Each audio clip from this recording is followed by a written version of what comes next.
আজি পৰস্পৰৰ মাজত আমি নাৰাখো এজনে আনজনৰ লগত যদি আমি জিদ কৰোঁ এজনে আনজনৰ ফালে যদি মুহূৰ্তলৈকে আমাৰ যিবিলাক অন্তৰ আছে দিল আছে যদি আমি ৰাখি দিওঁ তেতিয়াহ'লে আমাৰ আল্লাহ তাআলাৰ ওচৰত আমি বহুত ক্ষতিকৰ হ'ম আৰু আল্লাহৰ ওচৰত আমি বহুত নাফৰমান হ'ম।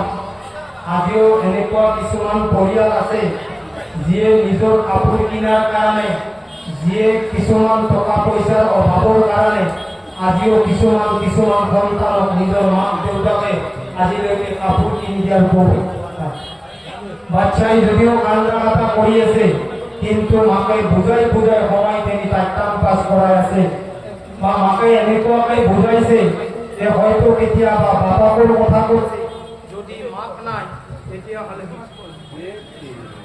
এইটো চিষ্টেমটো আজি নহয় এইটোতো আগত পায় মাইকৰ চিষ্টেম আজি নহয় ইয়াতে বুলি নহয় চাপৰ্ট এইটো দুপৰি লাভ নাই মই জানো না জুবিনো নাম থাকে কিমান লাখ আমি মাইক লাগে কাৰণ আমি জুবি নহয় না আমি জাহান্নামৰ পৰা বাচি আছো না সেইকাৰণে আমাৰ ফচ মাইক হা এতিয়া জুবিনো মাত পালে হুম সেই মা আৰু ছয়টা কাম কৰিলে হয় 6 লাখ দিলে হ'ল থিয়াতি কৈ আছো না কথাগিলা অলপ মাই ভূমিসকলক বিহাৰ কৰিছোঁ অলপ কুৰবানী বিহাৰ কৰিছোঁ আমাৰ মাইক কৈছোঁ ফচ মাই কাৰণ মাত্ৰ আধা ঘণ্টাৰ মাইক যাতে হুম নাই আকৌ নাই যাতে আৰু ভাল মাইক দিলে কিবা কাম হ'ব কিমান বিয়ে ধৰা মাইক আমি দেখা নাই জীৱনত আৰু প্ৰতি কথাত কৰি মস্কৰ মাইকটো নানিলে ৰাতিপুৱা ৰাতি যিটো মাইক এলাৰ্ম কৰিছিল আৰে ভাই আপনি নিজৰ নামাজ পঢ়িব মাইকটো যদি ঠিক নাই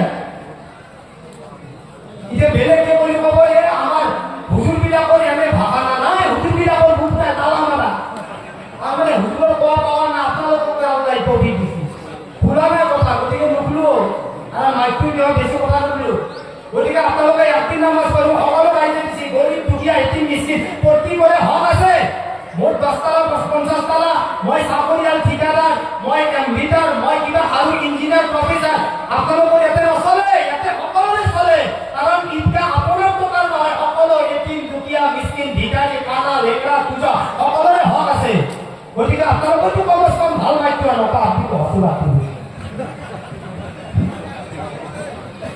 আমরা ভালো না আচ্ছা যে নহওক ইনশাআল্লাহ তাআলা ঈদ মানে খুশি এটা আপনার খুশি আছে 2 নম্বর ঈদৰ অৰ্থ হৈছে যে বছৰে ঘূৰি আহে তাকে ঈদ বুলি কোৱা হয় এইবিলাকত নাযাওঁ গতিকে এতিয়া আমাৰ পৰিয়ালত কিছুমান মানুহ আছে তাই আফসোস কৰিছো আজি গৰীব দুখীয়া এটিম মিস্কিন বাদশা আমি সকলোৰে ভাগ সমান হ'ব হয় না ইয়াতো আমাৰ কাকো কম বেছি কৰি দিয়া নাযায় আমি ঈদগাহ ময়দানৰ পৰা কৈ আছো যে এই সিস্টেমটো যাতে প্ৰত্যেক দিনাখনে আমাৰ হৃদয়ত যাতে এই বস্তুটো চুই যায় যে ঈদতো আমি সমান ভাগ পাতো যে আমি বছৰে মাহে এই সমান ভাগটো তেওঁলোকক দিওঁ আমাৰ কিছুমান হক আছে যেনেকৈ আল্লাহৰ নবী সাল্লাল্লাহু আলাইহি ওয়াসাল্লামে একদম ধ্যান দি শুনিব এনেকৈ ঈদৰ নামাজ পঢ়িবলৈ আহিছিল সুবহানাল্লাহ আল্লাহৰ নবী সাল্লাল্লাহু আলাইহি ওয়াসাল্লামে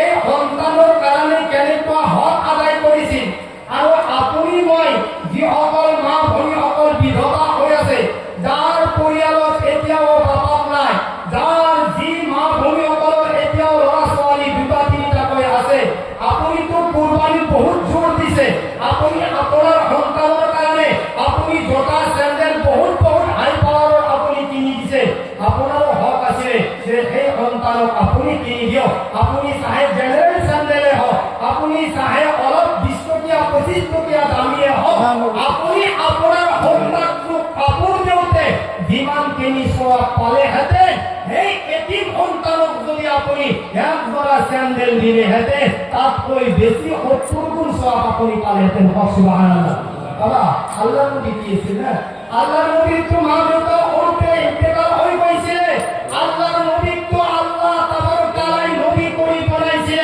আৰু এইজন নবীৰ কাৰণে আজি আপুনি মই এই খন দুনিয়াত উম্মত হৈ আহিছে লাউলা আনতা লামা খালাকতুল আফলা এই আল্লাহৰ বান্দা সকল এই মুহাম্মাদৰ উম্মত সকল যদি এইজন নবীর যদি আল্লাহ দুনিয়ার বুকুট নপতালে হেতে ১৮,০০০ মখলুকাতক আল্লাহ দুনিয়ার নপতালে হেতেন। সুবহানাল্লাহ।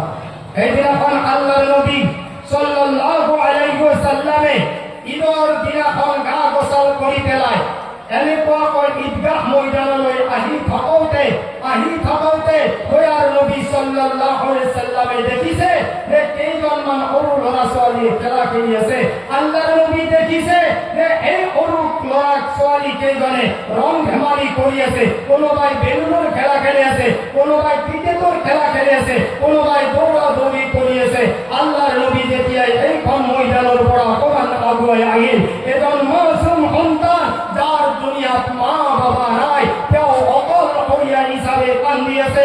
দয়াৰ নবী মনতে ভাবিছে যে ইমান ধুনীয়াকৈ সন্তানবিলাকে ৰং ধেমালি কৰি আছে। আল্লাহৰ নবী মুস্কুৰাইছে। আল্লাহৰ নবী সাল্লাল্লাহু আলাইহি ওয়াসাল্লামে আহিছে দেখি পেলাই আল্লাহর নবী খুশি হয়েছে। আল্লাহর নবী দোয়া দিছে, দাহাকাল্লাহ, এই মরামর সন্তান হবার আল্লাহ যাতে তোমালোকক হাঁহি ধেমালিতে রাখি দিয়ে। সুবহানাল্লাহ। আল্লাহর নবী অপমান দূর কইছে। দূর যাওয়ার পিছত এটা বাচ্চা এনেকুৱাকৈ যাৰ হয়ে কান্দিয়েছে। আল্লাহৰ নবী দেখি পেলাই এই সন্তানৰ ওচৰত গৈ পেলাই সুধিছে, এই মাসুম, তুমি কিহৰ কাৰণে কান্দিছা? তোমাৰ কি অসুবিধা? তোমাক কোনে ঠাট্টা কৰিছে? তোমাক কোনে মাৰপিট কৰিছে? এই সন্তান, তুমি মোক অকমান কৈ দিয়া, তেওঁলোকৰ ভিতৰৰ কোনোবাই তোমাক ঠাট্টা কৰিছে নেকি? তেওঁলোকৰ ভিতৰৰ কোনোবাই তোমাক মাৰপিট কৰিছে নেকি? তোমাৰ লগত কোনোবাই কিবা টানা জোৰা কৰিছে নেকি? লগে লগে সন্তানটোৱে কান্দি কৈছে, আল্লাহৰ নবী, যেনেকুৱাকৈ দুনিয়াত আপোনাৰ মা বাবা নাই, তাৰে ভিতৰৰ ময়ো এজন সন্তান। আল্লাহৰ নবী, মোৰ দুনিয়াত মা বাবা নাই, মই তেওঁলোকৰ ওচৰত এই কাৰণে যোৱা নাই। আল্লাহৰ নবী, আপুনি দেখিছে মোৰ শৰীৰত কোনো কাপোৰ নাই, কাৰণ মোৰ দুনিয়াত মা বাবা নাই। আল্লাহৰ নবী, তেওঁলোকৰ মা বাবা দুনিয়াত আছে, তেওঁলোকে যিটো বিচাৰে আল্লাহৰ নবী তেওঁলোকক মা দেউতাই দিয়ে। ধনী ধনী সন্তান বিলাকক কাপোৰ ধুনীয়া ধুনীয়া কাপোৰ দিছে, তেওঁলোকে ৰং ধেমালি কৰিছে। দয়াৰ নবী, আপুনি নিজে চাই লওক, মোৰ চিৰা ফাটা কাপোৰ জোৰা যদি মই তেওঁলোকৰ সন্মুখলৈ লৈ যাওঁ, আল্লাহৰ নবী মোৰ এই বস্তুটো পছন্দনীয় নহয়। আল্লাহৰ নবী লগে লগে এই সন্তানক দেখাৰ লগে লগে হুকুকাই কান্দিছে। দয়াৰ নবীয়ে এইজন সন্তানক চিনাত লগাই পেলাই ঈদগাহ ময়দানলৈ আপুনি মই ধেমালি, আপুনি মই হাঁহি, আপুনি মই খুশি নিয়ত কৰি পেলাই আহিছো। কিন্তু যাৰ কাৰণে এইখন দুনিয়া আপুনি দেখিছে, যাৰ কাৰণে আল্লাহ এইখন দুনিয়া বনাইছে, এইজন নবী ঈদগাহ ময়দানলৈ যোৱা নাই। আল্লাহৰ নবী হিকান ঘৰলৈ গুচি গৈছে। আয়েশা মাত লগাইছে, এ আয়েশা, তুমি ক'ত আছা? জলদি দরওয়াজাখন খুলি দিয়া। আয়েশাই বলে, আল্লাহর নবী, এই মাত্র আপনি গা গোসল কৰি পেলাই ঈদগাহ ময়দানলৈ গৈছিলে, আপুনি হিকান কিয় ঘূৰি আহিছে? আল্লাহৰ নবী বলে, আয়েশা, মই এনেকুৱা এটা সন্তান আনিছো যাৰ দুনিয়াত মা আৰু বাবা নাই। এ আয়েশা, যেনেকুৱাকৈ মই নবী হৈ পেলাই মই মোৰ মা বাবাক নাপালো, এই সন্তানে ঈদগাহ ময়দানত কান্দি আছে। ইয়াই সন্তানৰ বলে কোনো দুনিয়াত মা নাই, কোনো বাবা নাই। সাধাৰণ হিচাপে ফাটা চিৰা কাপোৰ একজোৰা পিন্ধি কান্দি আছে। তেওঁ লাজ কৰে তেওঁলোকৰ লগত কিবা খেলিবলৈ। আয়েশা, তুমি জলদি জলদি সন্তানক গা গোসল কৰাই দিয়া। সুবহানাল্লাহ। আয়েশাই লগে লগে গা গোসল কৰাই দিলে। বাবা, আজি আপোনাৰ সন্তানৰ কাৰণে আলমাৰীত কিমান জোৰা কাপোৰ আছে, আৰু আপুনি ঈদৰ দিনাখনে নিজে নিজে চিন্তা কৰক সন্তানক কিমান দামী দামী কাপোৰ কিনি দিছে।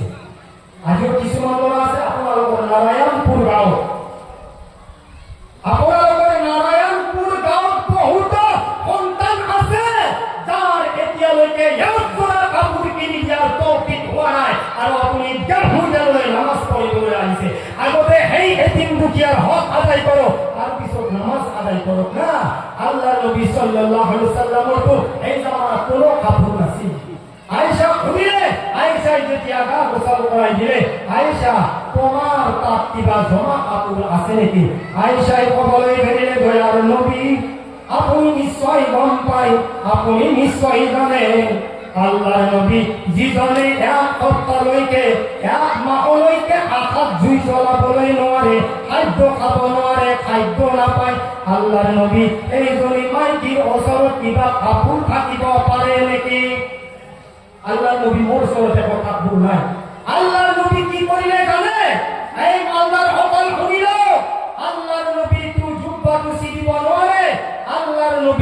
নিজৰ মাথাৰ পাগুৰিটো এনেকুৱা খুলিছে আৰু আল্লাহৰ নবী দুই টুকুৰা কৰি পেলাই এক টুকুৰা পিন্ধাইছে আৰু এক টুকুৰা উৰাই পেলাই সেই সন্তানক কান্ধত লৈ পেলাই আল্লাহৰ নবী ঈদগাহ ময়দানলৈ গৈছে। সুবহানাল্লাহ। সাহাবাসকল আফসোস কৰিছে যে আল্লাহৰ নবী এনেকুৱা এটা গৰীব দুখীয়া এতিম মিস্কিনৰ সন্তান এটা কান্ধত লৈ পেলাই আল্লাহৰ নবী আহিছে। আৰামটো কি? যেতিয়া ঈদগাহ ময়দানৰ ওচৰেদি আহি আছে, এই সকল যিসকল নিজৰ মালদাৰৰ ল'ৰা ছোৱালীয়ে হাঁহি ধেমালি কৰি খেলা খেলি আছিলে, সেই সন্তানক যেতিয়া কান্ধত দেখিলে, সেই হাঁহি ধেমালি কৰা সন্তান বিলাকে আল্লাহৰ নবীক দেখি পেলাই, আল্লাহৰ নবীৰ কান্ধৰ সন্তানটো দেখি পেলাই, এই আল্লাহৰ নবীক দেখি পেলাই কান্দা কাটা আৰম্ভ কৰিলে। আল্লাহৰ নবী প্ৰশ্ন কৰিলে, এই মোৰ মৰমৰ সন্তানসকল, অকমান আগতে তোমালোকে ৰং ধেমালি কৰি আছিলা, এতিয়া তোমালোকে আকৌ কিয় কান্দা কাটা কৰিছা? আল্লাহৰ নবী কি উত্তৰ দিছে জানে? এই আমাৰ নবীৰ আশিকসকল, নবীৰ লগত মহব্বত কৰোতাসকল কৰিল আল্লাহৰ নবীৰ প্ৰতি এই আৰবৰ, এই মদিনাৰ মাসুম মাসুম সন্তান সকলেৰ কেনেকুৱা মহব্বত আছিলে। তেতিয়া হলে আল্লাহর নবী আজি যি এতিম সন্তানে আপনার কান্ধত উঠিছে, আল্লাহর নবী যদি দুনিয়াত আমারও মা বাবা না থাকিলে হেতেন, আল্লাহর নবী আপনার কান্ধত আমি উঠিব পারলে হেতেন। সুবহানাল্লাহ।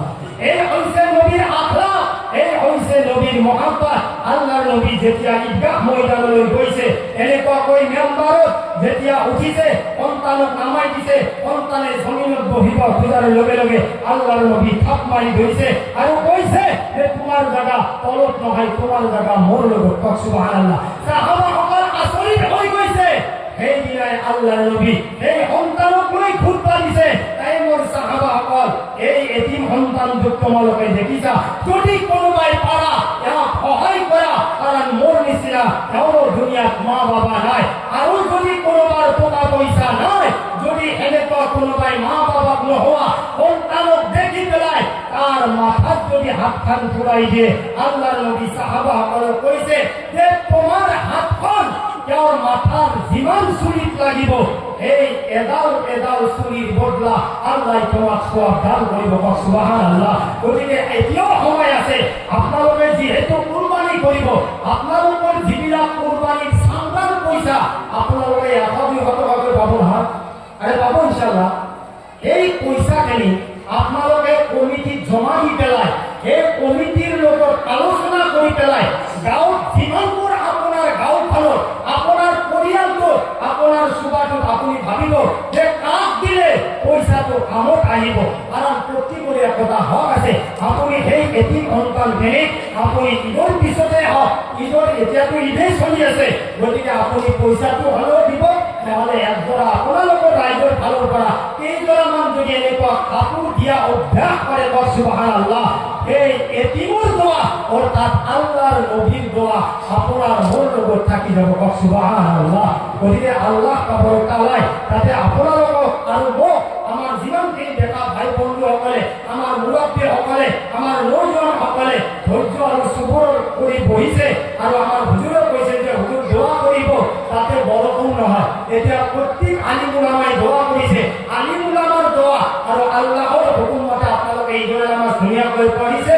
গতিকে অহা বাৰৰ যাতে আমি এনেকুৱাকৈ আপোনালোকৰ লগত ঈদৰ নামাজ পঢ়িবলৈ পাৰোঁ। 2 নম্বৰ কথা, আমি যাতে কুৰবানি কৰাৰ সময়ত আমি কমস কম এই কথাটো আমি যাতে চিন্তা কৰোঁ যে যিহেতু কুৰবানি আমাৰ কৰিম একমাত্ৰ আল্লাহৰ বাস্তে কৰিম, কোনো নাম লৈ নকৰোঁ। আজি যিসকল মানুহে কুৰবানি কৰিব না, আমি যখনই আচার কথা তাতে নাম কয় যে আইনুল কারি, মইদুল ইসলাম, মফিদুল ইসলাম, কারি হুসেন, আল্লাহু আকবার।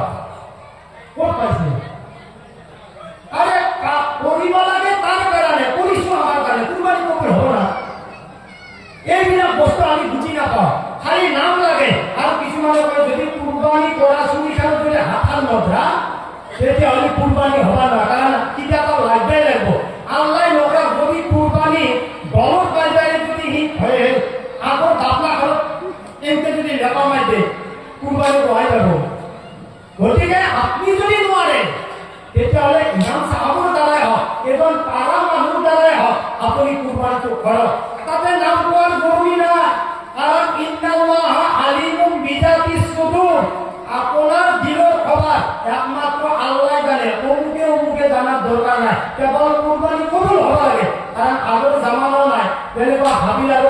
যে কুরবানি করে যে আসমানের পরে এক টুকরা ঝুড়িয়েছিল তার কুরবানি কবুল হয়েছে, তার কুরবানি পুরা গেছে, তার মানে কবুল হয়েছে।